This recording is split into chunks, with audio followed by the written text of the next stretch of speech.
Hello and welcome to the GreenTruth podcast by TiiQu, your go-to destination for insightful conversations on sustainability. We're committed to delving into diverse perspectives on environmental issues, guided by the belief that embracing truth empowers us to create a better world for generations to come. We're here today joined by Denise Baden. She's Professor of Sustainable Practice at the University of Southampton. We're going to be talking about communication, and I certainly know that communication with the general public is a hard topic. Certainly within the bubble of sustainability that I work in, and I'm sure that you work in, Denise, it's easy to talk about sustainability, but the general public don't want to hear about problems that they can't solve unless they're easy, automatic, makes their lives easier, or they cost less. Yes. So how did you find yourself in this space trying to communicate about climate change to a wider audience? Well, I did feel that we can feel very busy in our own little green echo chambers, but we're just talking to ourselves. And so few people read academic articles, which is my day job. I was inspired to be a greenie by a work of fiction. So I wanted to sort of work into that space to find a way that we can move beyond preaching to the choir the whole time. And there is climate fiction around, but I don't really like it myself, possibly because it's my day job. So, when I'm relaxing, I want to read something that's more upbeat and more fun and less gloomy, and most of it is very dystopian. And again, that will also reach those who are already aware.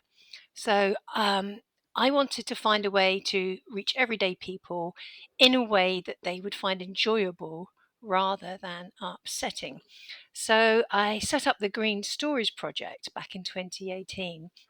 And the idea was to either kind of like, like product placement. I had this idea of like planet placement where you could sort of integrate sustainable values and behaviors and climate policies into books that are aimed at mainstream readers. So it might be a romance, for example, but do we need that old trope of the girl like shopping from shop to shop, picking up 20 outfits, plastic bags banging against her thighs? Or could she be doing a fashion swap or going to a charity shop and using pre-loved clothes? When they're going out to dinner, does it have to be steak and then you leave half of it? Or could they ask for a doggy bag or have a vegetarian meal? Or, so just a way of normalizing more sustainable behaviors. So I got some sponsorship and we ran a series of competitions. We run about 20 competitions now, actually, and it's led to about 17 different publications. Wow. Across all kinds of formats. So it's been very successful in that way. So we provided information on the website to help writers embed sustainable solutions. Because sometimes people get it wrong. Like we did a children's competition and someone sent in a story about a gorilla gardener, about a sort of monkey type gorilla. And he pulled up all the weeds and was planting like bedding plants. But actually wildlife prefers nettles and brambles to bedding plants. So sometimes people just didn't know. So it was quite a nice way of educating writers who are real communicators.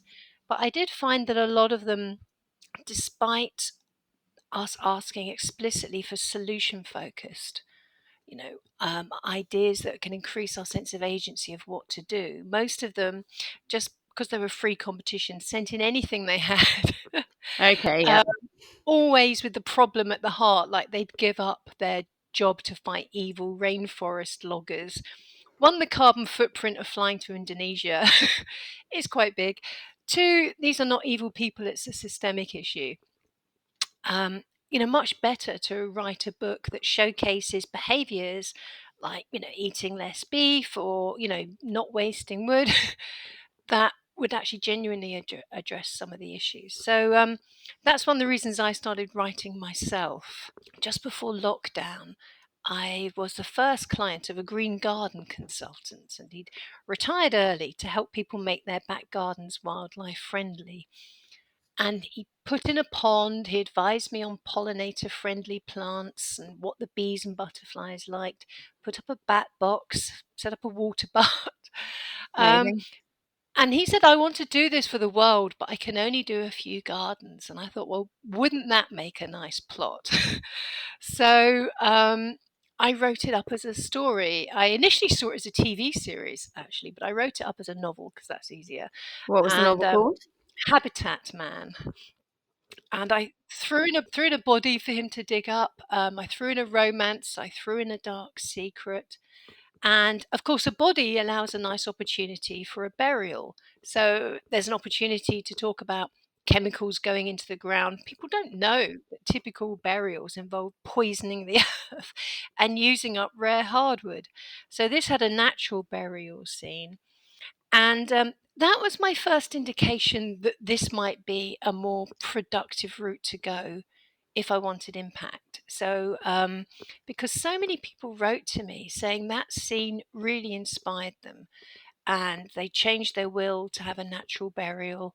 Oh, wow. No one had ever written to me about an academic article in the sense that they were actually going to do something. Yep, I Um, understand why. Yep. so this was a rom-com with a bit of cozy mystery. So it was, aimed slap bang at the public. Radio 4 nearly took it up. We got to the final round of the of an adaptation to a kind of sitcom on the radio. Didn't quite make it. So it does show that, fiction can, educate people about things, make them aware in a way they don't even realize.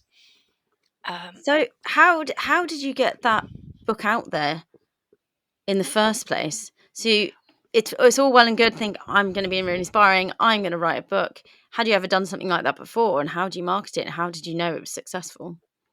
Good question. Well, I'd set up Habitat Press as an imprint to market Green Stories winners. So I used that. And so, in a way, it was almost a form of independent marketing, self-publishing. But I had a number of books on there. I added mine to it, and Habitat Press now, it's got bigger than it was. So we're taking on new authors who weren't part of the Green Stories project, but heard about it. And we've got some new books coming out, and I've got some helpers now. So it is actually becoming a little bit of a thing on its own. And at some point, we might turn it into something, proper publishers. And how did you get other authors involved? Um, well, the Green Stories, project, having run like 20 competitions, our mailing list is over 6,000 people now. Wow. Was the competition was the first email from the base of the university's Yes, kind of data? yes. So they did the first sponsorship, and then we've had sponsorship from Orna Ross from the Alliance of Independent Authors was a sponsor for a couple of years for the novel prize. Um, we then had a little bit of a spate of, once we got bigger, a number of organisations were keen to sponsor, but they didn't quite fit our criteria. And one in particular, it seemed like it was a little bit of reputation washing going on. So for the next Green Stories competition, we ran a crowdfunder to launch the next novel, but also with additional funds going to funding a new Green Stories competition. And those who pledged can help decide what format it will be, like novel, short story, children book. So we're still running that. We've got a couple of weeks left on that. And why do you think fiction in particular is a really engaging way to communicate climate change issues? Because you can show real people. I mean, a good example would be a play that I wrote, Murder in the Citizens' Jury, and it was inspired by our local climate assembly, actually. I'm quite a fan of citizens' assemblies. Not everybody knows about them, but when you've had a year of elections ruled mainly by misinformation, funded by vested interests, and also even the nice people who win are so constrained by short electoral cycles. I think we're constitutionally, incapable in our current system of prioritizing existential risks Yeah, such as climate change. because there's no short-term gain in it. It's certainly not economically. It's a long road to get back to where we need to be. Exactly.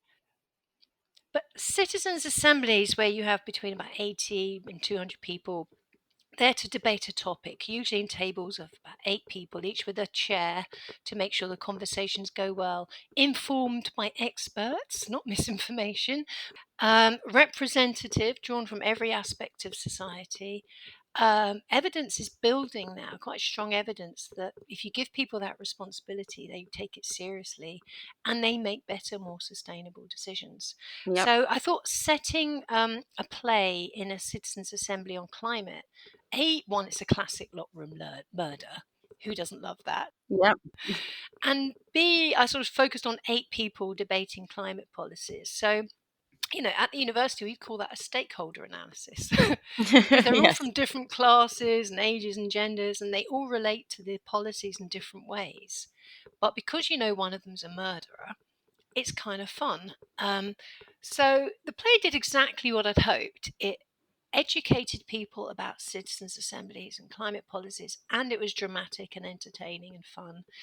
And I incorporated that into my new novel, Murder in the Climate Assembly, which is a campus novel where a moral philosophy professor is given the task by the director of public prosecutions, who has a dilemma, because if he prosecutes the murder in this climate assembly, it will lead to the end of these citizens' assemblies. And the premise is that they're in a trial period of being given actual power. And if they get through that, the House of Citizens will replace the House of Lords. So the murder threatens to derail all that. So the consequences of prosecuting are quite high. So he engages the moral philosophy students in answering that dilemma, but they mustn't know that it's actually based on a real situation. So it's a kind of campus novel with a bit of moral philosophy, with the whodunit as a story within a story. And it's the same premise. It's a natural basis for debating these issues as part of a plot, rather than preachy info dumping, which is the danger, I think, of writing this kind of fiction. Yeah, that was going to be my question. So, how do you craft the story so it doesn't sound like it's preaching? Because you've mentioned an echo chamber. How do you know that your stories are reaching a wider audience other than those that are already interested in these topics? Okay, so for example, with Habitat Man, like I said, it was a rom-com and a bit of cozy mystery, the two most popular genres. And in every garden that he visits, there's something for the reader to follow. Like in one, they might be talking about ponds and how the dog's flea treatment and worm treatment is killing all the insects, but really they're interested in what's going on with the romance. In the one with the body in the garden, it's like, oh, how did that get there?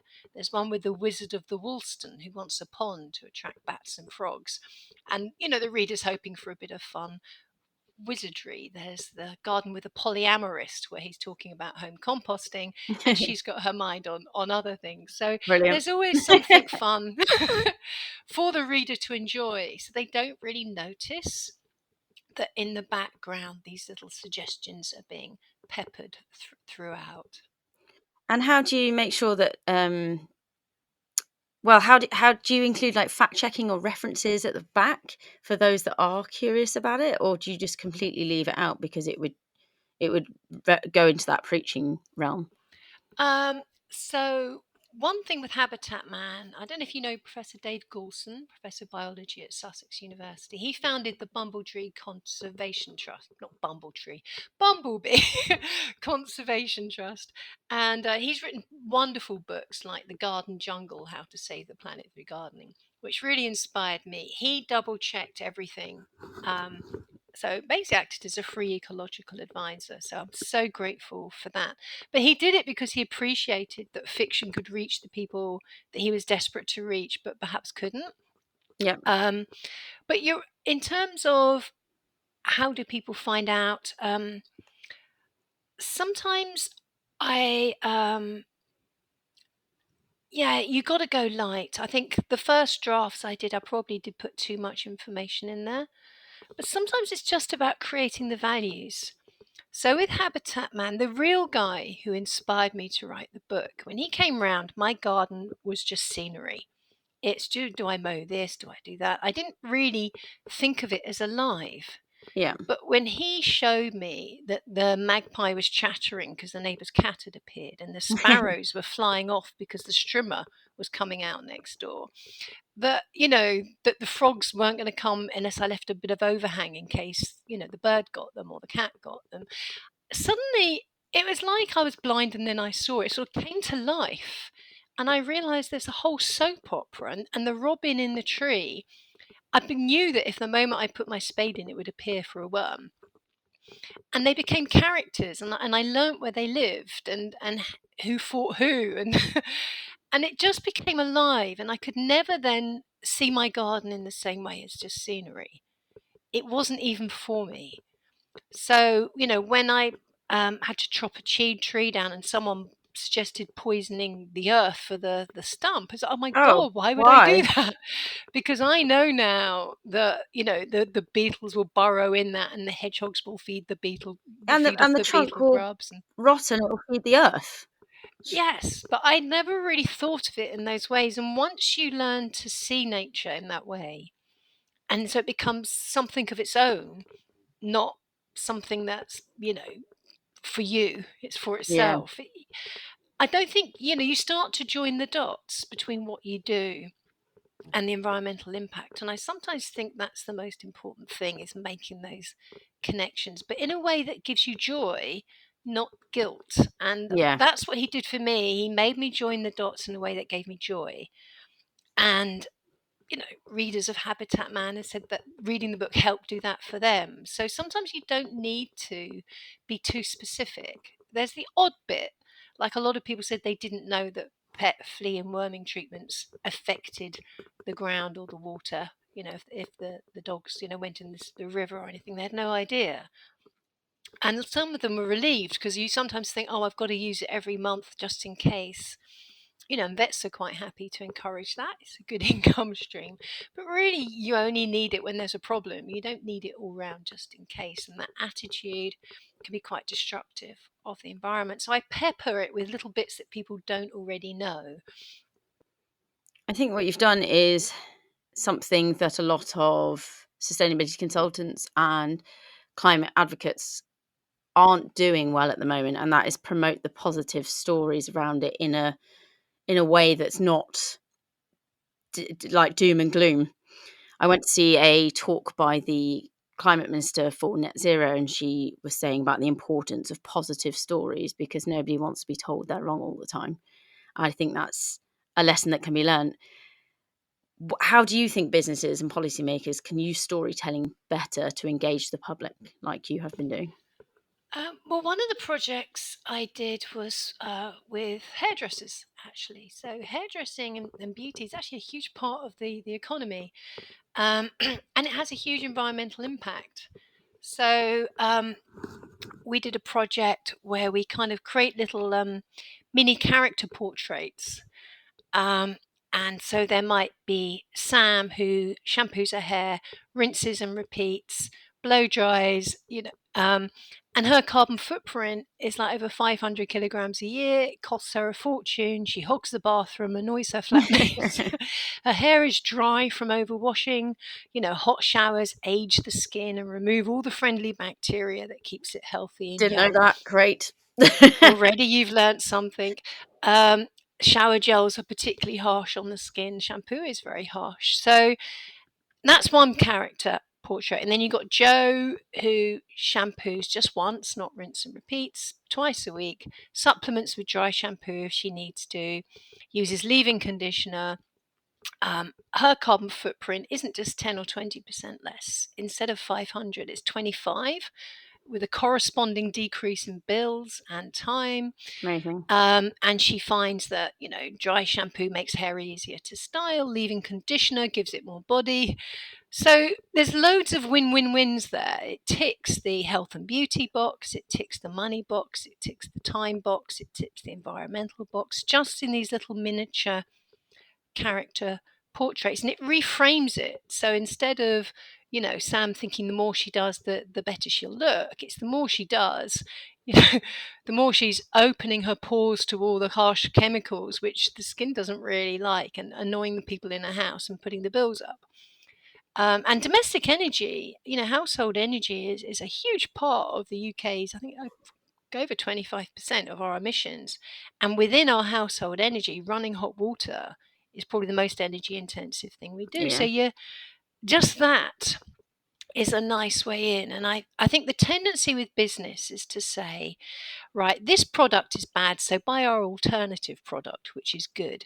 Yeah. Quite often, if it is good, they charge twice as much for half the quantity, even though it doesn't have any extra ingredients. It's just put in a brown packet, not a plastic one. Or it's greenwash. So I inadvertently was promoting sustainable palm oil for a while before. I was that project won an ESRC Impact Award. I was really pleased. I got a little prize there. But to be filmed for it, the guy filming it said, I went to Indonesia, and let me tell you, these sustainable palm oil plantations are no different to the others. And so I did some research, and I found out they're not. There's just as much fires, just as much destruction. So I think the tendency is, don't have this product instead, is quite a dangerous one. Yeah. And what politicians and business people don't want to talk about is lowering consumption. Yeah. But consumption is the hot tap. And if we're trying to reduce our temperature, to be spending tons of money and effort and carbon emissions on things like carbon capture and drawdown and hydrogen, which is yet to prove itself except in very specific circumstances, while having the hot tap of consumption and economic growth full pelt as a matter of policy, that's problematic. Any systems theorist would tell you that. That's the point at which you turn it off. You turn it down, give yourself time, and they won't talk about that. But fiction is a safe space to explore the kinds of policies that will reduce consumption without in any way affecting our well-being. I love that. I am constantly worried about the problem of consumption because I don't think we're going to change the general public. I'm talking about myself. I consume all the time. I don't think we're going to change that quick enough. So I wonder if there's a way to make consumption for good. But then there's the problem, literally, you've just highlighted, saying this product is better than this product, but it's not solving the problem. And also, any time we make something more efficient, we just tend to use way more of it. One of the things I did, because culture and normalizing behavior is such a big thing that I think is missed. We all think, climate policies, renewable energy, technology. Actually, it's our norms and aspirations that affect our behavior. So I did a project with BAFTA where we designed some really fun Instagrams. And if you go on hashtag climate characters on any of the major platforms, you'll find them. And so, for example, we've got James Bond with his walk-in wardrobe of luxury suits, his single-use sports car. He has a huge carbon footprint to kill the bad guys. Whereas you've got Jack Reacher, travels by bus, shops in charity shops, much lower carbon footprint. And, we compare Emily in Paris, who needs a Paris agreement just for her wardrobe and jet-setting lifestyle, versus Frankie from Frankie and Grace, who's vegan and uses vintage clothing. So we've got 5 different comparisons, and it kind of joins those dots, and it problematizes that idea of the aspirational lifestyle. Yeah. And we tied it to a survey of mostly media students or students in journalism or film courses and said, do you think it's still okay for screenwriters to write these kind of high carbon lifestyles as aspirational? And about 40% thought it was a bit jarring now. So no one wanted, every character to be in sackcloth and ashes, but they were beginning to see it actually perhaps as a bit problematic to keep showing that as the way we should be behaving. So once I think we deal with culture, it'll make it a lot easier then for politicians to feel safe in trying different policies, and for businesses to perhaps feel they might be called out rather than applauded for getting people to buy when they don't really need to. It's such a chicken and egg situation, isn't it? We need the public to change their mind, but we also need policies makers to regulate it, but without them telling them that the public can't do stuff. I was going to say, that's why I wrote my latest book, because my first degree was in politics with economics, then I did a PhD in psychology. I worked in business, small business, social enterprise, multinational, worked for myself, then went back to academia, ended up in the business school. So I'm bad academic because I haven't focused, but it does give me quite a nice bird's eye view of all bits of the jigsaw and how Yeah. they fit together and which levers you can press that will make a difference and which won't. And that's why I focused on the citizens' assemblies. So you've got to deal with who's making the decisions and on what basis. Otherwise, you're just shouting in the wind. You've got to deal with the fact that businesses are set up by law to profit maximize. Yeah. So you can be as green as you like. If you're too green, the shareholders will vote you off. So you have to deal with some of these systemic issues. You have to deal with the issues of consumption. And there's this big debate: do we go via technology? Do we go back to nature? Do we need revolution? And one of the sort of solutions that really has been forgotten about, that was talked about back in 2007, is personal carbon allowances, also known as personal carbon trading, where you would give everyone their own personal carbon allowance. So if you ate beef and flew a lot and so on, you'd get through it quite quickly. So if you wanted then to have more high carbon behaviors or consumption, you'd have to purchase extra carbon credits. If you went under, you could make money from selling them. So it would always incentivize greener behavior. Because sometimes I think, why am I cycling to work when, like, my colleague is flying down from Scotland? Yeah. Why am I, on the veggie burger when this person's just ordered, 2 burgers and left them? So if we want to talk about consumption, and it's a tricky thing to talk about in politics, in my book and my play, for example, I set out policies that would reduce consumption, like a repair bill, repair and reuse, having libraries of things. Oh, I love If libraries of things. aren't they amazing? Yeah. It's like I could just imagine clearing out everything I didn't use, which is most of the stuff, and just having access to it when I wanted without the burden of insuring, cleaning, storing, especially as space is tight. On-demand buses, like think Uber meets public transport. All these things would be so perfect, but we'd never actually, all these exist and we don't use them. Yeah. And the services would never get cheap or convenient enough to replace, ownership unless everybody used them. And if everybody did, it would be brilliant because you wouldn't have to worry about driving, you wouldn't have to worry about storing stuff. But no one will because the incentive isn't there. So if you had something like personal carbon allowances, where everyone has their own personal carbon allowance, and that went down as you consumed high carbon goods or fuel, then you'd immediately switch to renewable energy. Yep. Businesses would be incentivized to offer low carbon alternatives. We'd be incentivized to use them. It would be more equitable, but it's not necessarily a proposal that's easy to talk about. So David Miliband proposed it back in 2007 with DEFRA and the Sustainable Roundtable, but then the global financial crisis pushed it off the agenda. We weren't scared enough, I don't think, and we didn't have the carbon footprinting software we have now. But now would be a great time for it, and it's a lovely sort of intermediary point. There's no need to overthrow capitalism. But it is a much more equitable, progressive way. So we're all sharing the pain in a way, rather than just a few people suffering. While I heard the statistic that the richest people had used up their share of the carbon footprint by 10th of January this year. Wow.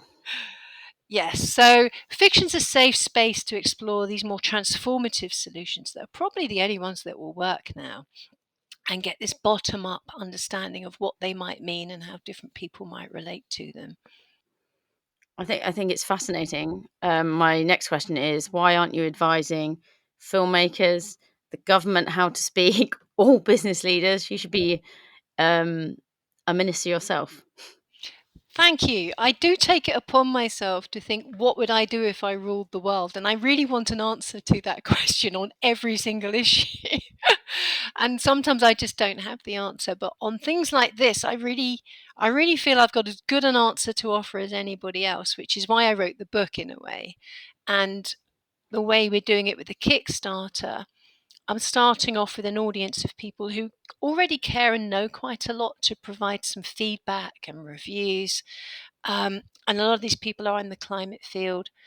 And then we'll do a launch to the public in autumn, and hopefully then it can hit with a bit of a splash, having a little bit of sort of momentum behind it already. So I've got 2 more questions for you before you run out of time. What was that work of fiction you read that inspired you in the first place? Ben Elton. You ever read any Ben Elton? I have. It was Stark. I don't know if it would stand the test of time, but I think I read it back in the 90s. And it was a kind of fun action adventure with a bit of romance set in Australia. And it's this dastardly plot of all the rich people to trash the planet and then bugger off to space. That is, sounds like it's standing the test of time currently. Yep. But what he did is, in the midst of all the fun and the humour and the romance and the action, he did little sort of scenarios, little vignettes, and like he might start a chapter with Dave was a water birth, but within moments of him being born, he was dead.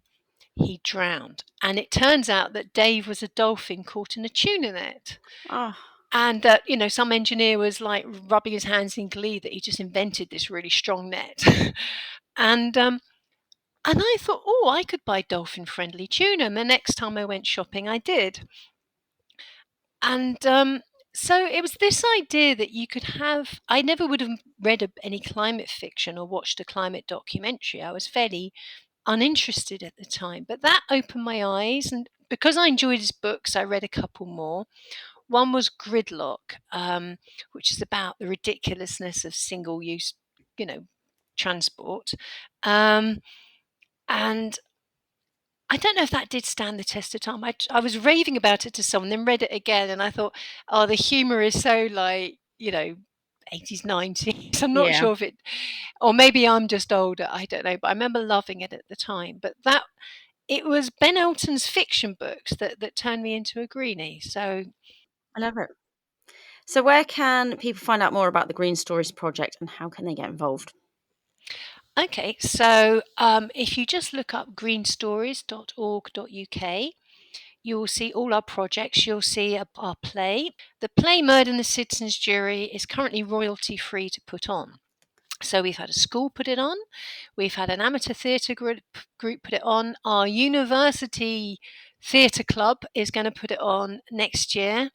So if anyone wants to put that on, I'm happy to send them the script, and they can see the reviews and videos and so on the Green Stories page. Or you could just go on our Green Stories UK YouTube site. That's got some of the videos.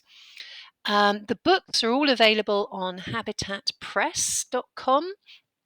The crowdfunder for the novel and for the new Green Stories competition is still going. So you'll see links to that on my website, dabaden.com, and the greenstories.org.uk site. And if you just Google me, Denise Baden, Baden, I'm easy to find because I'm at the university. I'm quite easy to find. Thank you for tuning in to today's episode of the Green Truth podcast. We hope you found our discussion enlightening and inspiring. Remember, it's through understanding truth in action that we can pave the way for a sustainable future. If you enjoyed today's episode, be sure to subscribe for more thought-provoking conversations, and don't forget to leave us a review. Until next time, stay curious and keep seeking the truth.